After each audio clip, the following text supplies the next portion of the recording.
नमस्ते दोस्तों, आज की कहानी एक दिलचस्प और भावनात्मक संघर्ष की है।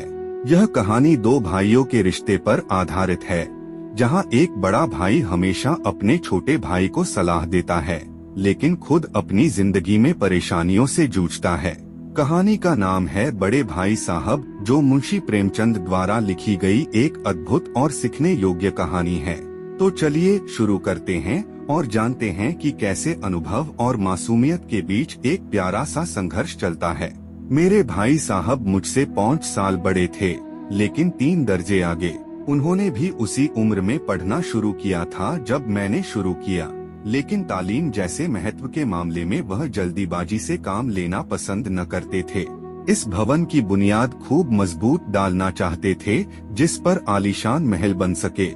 1 साल का काम 2 साल में करते थे, कभी कभी 3 साल भी लग जाते थे। बुनियाद ही पुख्ता न हो तो मकान कैसे पायदार बने। मैं छोटा था, वह बड़े थे। मेरी उम्र 9 साल की, वह 14 साल के थे। उन्हें मेरी तंबीह और निगरानी का पूरा जन्मसिद्ध अधिकार था, और मेरी शालीनता इसी में थी कि उनके हुक्म को कानून समझूं। वह स्वभाव से बड़े अध्ययनशील थे, हरदम किताब खोले बैठे रहते और शायद दिमाग को आराम देने के लिए कभी कॉपी पर, कभी किताब के हाशियों पर चिड़ियों, कुत्तों, बल्लियों की तस्वीरें बनाया करते थे। कभी कभी एक ही नाम या शब्द या वाक्य 10-20 बार लिख डालते। कभी एक शेर को बार बार सुंदर अक्षर से नकल करते। कभी ऐसी शब्द रचना करते जिसमें न कोई अर्थ होता, न कोई सामंजस्य। मसलन एक बार उनकी कॉपी पर मैंने यह इबारत देखी, स्पेशल अमीना, भाइयों भाइयों, दरअसल भाई भाई, राधेश्याम, श्रीयुत राधेश्याम। 1 घंटे तक इसके बाद एक आदमी का चेहरा बना हुआ था। मैंने चेष्टा की कि इस पहेली का कोई अर्थ निकालूं, लेकिन असफल रहा और उसने पूछने का साहस न हुआ। वह 9वीं जमात में थे, मैं 5वीं में। उनकी रचनाओं को समझना मेरे लिए छोटा मुँह बड़ी बात थी। मेरा जी पढ़ने में बिल्कुल न लगता था। 1 घंटा भी किताब लेकर बैठना पहाड़ था। मौका पाते ही हॉस्टल से निकलकर मैदान में आ जाता और कभी कंकरियां उछालता, कभी कागज की तितलियां उड़ाता, और कहीं कोई साथी मिल गया तो पूछना ही क्या, कभी चारदीवारी पर चढ़कर नीचे कूद रहे हैं, कभी फाटक पर वार उसे आगे पीछे चलाते हुए मोटर कार का आनंद उठा रहे हैं। लेकिन कमरे में आते ही भाई साहब का रौद्र रूप देखकर प्राण सूख जाते। उनका पहला सवाल होता, खाते? हमेशा यही सवाल इसी ध्वनि में पूछा जाता था और इसका जवाब मेरे पास केवल मौन था। न जाने मुंह से यह बात क्यों न निकलती कि जरा बाहर खेल रहा था। मेरा मौन कह देता था कि मुझे अपना अपराध स्वीकार है और भाई साहब के लिए इसके सिवा और कोई इलाज न था कि रोष से मिले हुए शब्दों में मेरा सत्कार करें। इस तरह अंग्रेजी पढ़ोगे तो जिंदगी भर पढ़ते रहोगे और एक हर्फ न आएगा।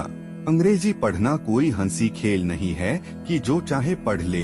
नहीं, ऐरा गैरा नत्थु खैरा सभी अंग्रेजी की विद्वान हो जाते। यहाँ रात दिन आंखें फोड़नी पड़ती है और खून जलाना पड़ता है जब कहीं यह विधा आती है। और आती क्या है, हाँ, कहने को आ जाती है। बड़े बड़े विद्वान भी शुद्ध अंग्रेजी नहीं लिख सकते, बोलना तो दूर रहा। और मैं कहता हूँ, तुम कितने घोंघा हो कि मुझे देखकर भी सबक नहीं लेते। मैं कितनी मेहनत करता हूँ, तुम अपनी आँखों देखते हो। अगर नहीं देखते, जो यह तुम्हारी आँखों का कसूर है, तुम्हारी बुद्धि का कसूर है। इतने मेले तमाशे होते हैं, मुझे तुमने कभी देखने जाते देखा है? रोज ही क्रिकेट और हॉकी मैच होते हैं, मैं पास नहीं फटकता। हमेशा पढ़ता रहा हूँ, उस पर भी एक एक दर्जे में 2-2, 3-3 साल पढ़ा रहता हूँ। फिर तुम कैसे आशा करते हो कि तुम यूँ खेलकूद में वक्त गंवाकर पास हो जाओगे? मुझे तो 2 ही 3 साल लगते हैं, तुम उम्र भर इसी दर्जे में पड़े सड़ते रहोगे। अगर तुम्हें इस तरह उम्र गंवानी है तो बेहतर है घर चले जाओ और मजे से गुल्ली डंडा खेलो। दादा की गाढ़ी कमाई के रुपए क्यों बर्बाद करते हो? मैं यह लताड़ सुनकर आंसू बहाने लगता। जवाब ही क्या था, अपराध तो मैंने किया, लताड़ कौन सहे। भाई साहब उपदेश की कला में निपुण थे। ऐसी ऐसी लगती बातें कहते, ऐसे ऐसे सूक्ति बाण चलाते कि मेरे जिगर के टुकड़े टुकड़े हो जाते और हिम्मत छूट जाती।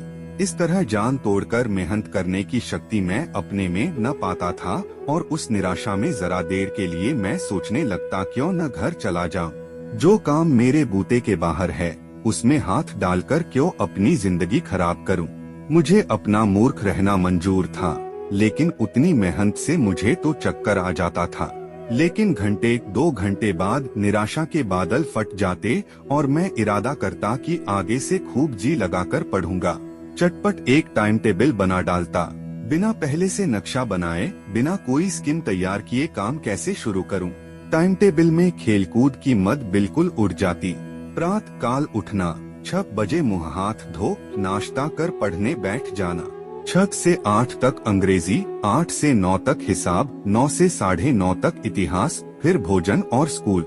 3:30 बजे स्कूल से वापस होकर आधा घंटा आराम, 4 से 5 तक भूगोल, 5 से 6 तक ग्रामर, आधा घंटा हॉस्टल के सामने ही टहलना। 6:30 से 7 तक अंग्रेजी कंपोजिशन, फिर भोजन करके 8 से 9 तक अनुवाद, 9 से 10 तक हिंदी, 10 से 11 तक विविध विषय, फिर विश्राम। मगर टाइम टेबल बना लेना एक बात है, उस पर अमल करना दूसरी बात। पहले ही दिन से उसकी अवहेलना शुरू हो जाती।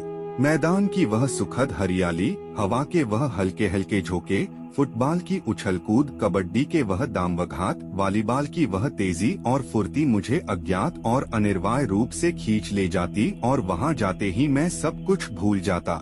वह जानलेवा टाइम टेबल, वह आंखफोड़ पुस्तकें किसी की याद न रहती और फिर भाई साहब को नसीहत और फजीहत का अवसर मिल जाता। मैं उनके साये से भागता, उनकी आंखों से दूर रहने की चेष्टा करता। कमरे में इस तरह दबे पाव आता कि उन्हें खबर न हो। उनकी नजर मेरी ओर उठी और मेरे प्राण निकले। हमेशा सिर पर नंगी तलवार सी लटकती मालूम होती। फिर भी जैसे मौत और विपत्ति के बीच में भी आदमी मोह और माया के बंधन में जकड़ा रहता है। मैं फटकार और घुड़कियां खाकर भी खेलकूद का तिरस्कार न कर सकता। सालाना इम्तिहान हुआ, भाई साहब फेल हो गए, मैं पास हो गया और दर्जे में प्रथम आया। मेरे और उनके बीच केवल 2 साल का अंतर रह गया। जी में आया भाई साहब को आड़े हाथों लूं, आपकी वह घोर तपस्या कहाँ गई। मुझे देखिए, मजे से खेलता भी रहा और दर्जे में अव्वल भी हूँ। लेकिन वह इतने दुखी और उदास थे कि मुझे उनसे दिली हमदर्दी हुई और उनके घाव पर नमक छिड़कने का विचार ही लज्जास्पद जान पड़ा। हाँ, अब मुझे अपने ऊपर कुछ अभिमान हुआ और आत्माभिमान भी बढ़ा। भाई साहब का वह रोब मुझ पर न रहा। आजादी से खेल कूद में शरीक होने लगा। दिल मजबूत था। अगर उन्होंने फिर मेरी फजीहत की तो साफ कह दूंगा, आपने अपना खून जलाकर कौन सा तीर मार लिया। मैं तो खेलते कूदते दर्जे में अव्वल आ गया। जवाब से यह हेकड़ी जताने का साहस न होने पर भी मेरे रंगढंग से साफ जाहिर होता था कि भाई साहब का वह आतंक अब मुझ पर नहीं है। भाई साहब ने इसे भाप लिया। उनकी सशसक बुद्धि बड़ी तीव्र थी और एक दिन जब मैं भोर का सारा समय गुल्ली डंडे की भेंट करके ठीक भोजन के समय लौटा तो भाई साहब ने मानो तलवार खींच ली और मुझ पर टूट पड़े। देखता हूँ इस साल पास हो गए और दर्जे में अव्वल आ गए तो तुम्हें दिमाग हो गया है। मगर भाईजान, घमंड तो बड़े बड़े का नहीं रहा। तुम्हारी क्या हस्ती है। इतिहास में रावण का हाल तो पढ़ा ही होगा। उसके चरित्र से तुमने कौन सा उपदेश लिया, या यूं ही पढ़ गए। महज इम्तिहान पास कर लेना कोई चीज नहीं, असल चीज है बुद्धि का विकास। जो कुछ पढ़ो उसका अभिप्राय समझो। रावण भूमंडल का स्वामी था। ऐसे राजों को चक्रवर्ती कहते हैं। आजकल अंग्रेजों के राज्य का विस्तार बहुत बढ़ा हुआ है, पर इन्हें चक्रवर्ती नहीं कह सकते। संसार में अनेकों राष्ट्र अंग्रेजों का आधिपत्य स्वीकार नहीं करते, बिल्कुल स्वाधीन हैं। रावण चक्रवर्ती राजा था। संसार के सभी महीप उसे कर देते थे। बड़े बड़े देवता उसकी गुलामी करते थे। आग और पानी के देवता भी उसके दास थे। मगर उसका अंत क्या हुआ। घमंड ने उसका नाम निशान तक मिटा दिया। कोई उसे एक चिल्लू पानी देने वाला भी न बचा। आदमी जो कुकर्म चाहे करे, पर अभिमान न करे, इतराए नहीं। अभिमान किया और दीन दुनिया से गया। शैतान का हाल भी पढ़ा ही होगा। उसे यह अनुमान हुआ था कि ईश्वर का उससे बढ़कर सच्चा भक्त कोई है ही नहीं। अंत में यह हुआ कि स्वर्ग से नरक में ढकेल दिया गया। शाहरुम ने भी एक बार अहंकार किया था। भीख मांग मांग कर मर गया। तुमने तो अभी केवल एक दर्जा पास किया है और अभी से तुम्हारा सिर फिर गया, तब तो तुम आगे बढ़ चुके। यह समझ लो कि तुम अपनी मेहनत से नहीं पास हुए, अंधे के हाथ बटेर लग गई। मगर बटेर केवल एक बार हाथ लग सकती है, बार बार नहीं। कभी कभी गुल्ली डंडे में भी अंधा चोट निशाना पड़ जाता है, उससे कोई सफल खिलाड़ी नहीं हो जाता। सफल खिलाड़ी वह है जिसका कोई निशान खाली न जाए। मेरे फेल होने पर न जाओ, मेरे दर्जे में आओगे तो दांतों पसीना आएगा। जब अलजबरा और ज्योमेट्री के लोहे के चने चबाने पड़ेंगे और इंग्लिस्तान का इतिहास पढ़ना पड़ेगा। बादशाहों के नाम याद रखना आसान नहीं। 8 हेनरी को गुजरे है, कौन सा कांड किस हेनरी के समय हुआ, क्या यह याद कर लेना आसान समझते हो? हेनरी 7वें की जगह हेनरी 8वां लिखा और सब नंबर गायब। सफाचट, सिर्फ भी न मिलगा, सिफर भी हो किस ख्याल में। दर्जनों तो जेम्स हुए हैं, दर्जनों विलियम, कोडियों चार्ल्स, दिमाग चक्कर खाने लगता है, आंधी रोग हो जाता है। इन अभागों को नाम भी न जुड़ते थे, एक ही नाम के पीछे दोयम, तेयम, चहारम, पंचम लगाते चले गए। मुझसे पूछते तो 10 लाख नाम बता देता, और ज्योमेट्री तो बस खुदा की पनाह। अबज की जगह अजब लिख दिया और सारे नंबर कट गए। कोई इन निर्दयी मुमतहिनों से नहीं पूछता कि आखिर अबज और अजब में क्या फर्क है, और व्यर्थ की बात के लिए क्यों छात्रों का खून करते हो। दाल भात रोटी खाई या भात दाल रोटी खाई, इसमें क्या रखा है। मगर इन परीक्षकों को क्या परवाह, वह तो वही देखते हैं जो पुस्तक में लिखा है। चाहते हैं कि लड़के अक्षर अक्षर रट डाले, और इसी रटन का नाम शिक्षा रख छोड़ा है। और आखिर इन बेसिर पैर की बातों के पढ़ने से क्या फायदा। इस रेखा पर वह लंब गिरा दो तो आधार लंब से दुगना होगा। पूछिए इससे प्रयोजन, दुगना नहीं चौगुना हो जाए या आधा ही रहे मेरी बला से। लेकिन परीक्षा में पास होना है तो यह सब खुराफात याद करनी पड़ेगी। कह दिया समय की पाबंदी पर एक निबंध लिखो जो 4 पन्नों से कम न हो। अब आप कॉपी सामने खोले, कलम हाथ में लिए, उसके नाम को रोइए। कौन नहीं जानता कि समय की पाबंदी बहुत अच्छी बात है।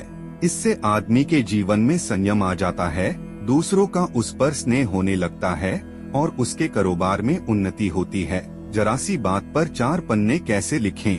जो बात एक वाक्य में कही जा सके उसे 4 पन्ने में लिखने की जरूरत, मैं तो इसे हिमाकत समझता हूँ। यह तो समय की किफायत नहीं बल्कि उसका दुरुपयोग है कि व्यर्थ में किसी बात को ठूंस दिया। हम चाहते हैं आदमी को जो कुछ कहना हो चटपट कह दे और अपनी राह ले, मगर नहीं, आपको 4 पन्ने रंगने पड़ेंगे, चाहे जैसे लिखिए, और पन्ने भी पूरे फुलस्केप आकार के। यह छात्रों पर अत्याचार नहीं तो और क्या है।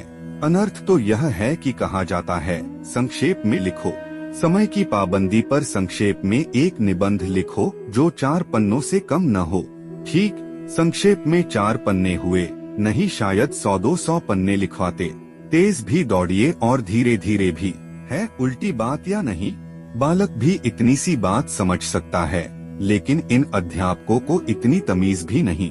उस पर दावा है कि हम अध्यापक है। मेरे दर्जे में आओगे लाला तो ये सारे पापड़ बेलने पड़ेंगे और तब आटे दाल का भाव मालूम होगा। इस दर्जे में अव्वल आ गए हो, वो जमीन पर पाव नहीं रखते, इसलिए मेरा कहना मानिए। लाख फेल हो गया हूँ लेकिन तुमसे बड़ा हूँ। संसार का मुझे तुमसे ज्यादा अनुभव है। जो कुछ कहता हूँ उसे गिरह बांधिए, नहीं पछताएंगे। स्कूल का समय निकट था, नहीं ईश्वर जाने यह उपदेशमाला कब समाप्त होती। भोजन आज मुझे निस्वाद सा लग रहा था। जब पास होने पर यह तिरस्कार हो रहा है तो फेल हो जाने पर तो शायद प्राण ही ले लिए जाएं। भाई साहब ने अपने दर्जे की पढ़ाई का जो भयंकर चित्र खींचा था उसने मुझे भयभीत कर दिया। कैसे स्कूल छोड़कर घर नहीं भागा, यही ताज्जुब है। लेकिन इतने तिरस्कार पर भी पुस्तकों में मेरी अरुचि जो कि त्यों बनी रही। खेलकूद का कोई अवसर हाथ से न जाने देता। पढ़ता भी था मगर बहुत कम, बस इतना कि रोज का टास्क पूरा हो जाए और दर्जे में जलील न होना पड़े। अपने ऊपर जो विश्वास पैदा हुआ था वह फिर लुप्त हो गया और फिर चोरों का सा जीवन कटने लगा। फिर सालाना इम्तिहान हुआ और कुछ ऐसा संयोग हुआ कि मैं फिर पास हुआ और भाई साहब फिर फेल हो गए। मैंने बहुत मेहनत न की पर न जाने कैसे दर्जे में अव्वल आ गया। मुझे खुद अचरज हुआ। भाई साहब ने प्राणांतक परिश्रम किया था। कोर्स का एक एक शब्द चाट गए थे। 10 बजे रात तक इधर, 4 बजे भोर से उभर छत से 9:30 तक स्कूल जाने के पहले मुद्रा कांतिहीन हो गई थी, मगर बेचारे फेल हो गए। मुझे उन पर दया आती थी। नतीजा सुनाया गया तो वह रो पड़े और मैं भी रोने लगा। अपने पास होने वाली खुशी आधी हो गई।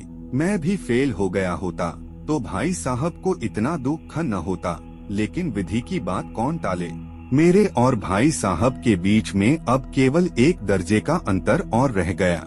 मेरे मन में एक कुटिल भावना उदय हुई कि कहीं भाई साहब 1 साल और फेल हो जाएं तो मैं उनके बराबर हो जाऊं। इफर वह किस आधार पर मेरी फजीहत कर सकेंगे, लेकिन मैंने इस कमीने विचार को दिल से बलपूर्वक निकाल डाला।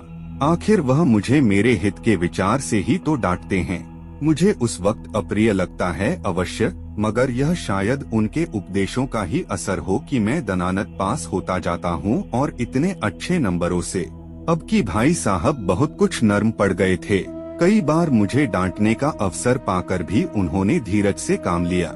शायद अब वह खुद समझने लगे थे कि मुझे डांटने का अधिकार उन्हें नहीं रहा, या रहा तो बहुत कम। मेरी स्वच्छंदता भी बढ़ी। मैं उनकी सहिष्णुता का अनुचित लाभ उठाने लगा। मुझे कुछ ऐसी धारणा हुई कि मैं तो पास ही हो जाऊंगा, पढ़ूं या न पढ़ूं मेरी तकदीर बलवान है। इसलिए भाई साहब के डर से जो थोड़ा बहुत बढ़ लिया करता था वह भी बंद हुआ। मुझे कनकौए उड़ाने का नया शौक पैदा हो गया था और अब सारा समय पतंगबाजी ही की भेंट होता था। इफर भी मैं भाई साहब का अदब करता था और उनकी नजर बचाकर कनकौए उड़ाता था। मांझा देना, कन्ने बांधना, पतंग टूर्नामेंट की तैयारियां आदि समस्याएं अब गुप्त रूप से हल की जाती थीं।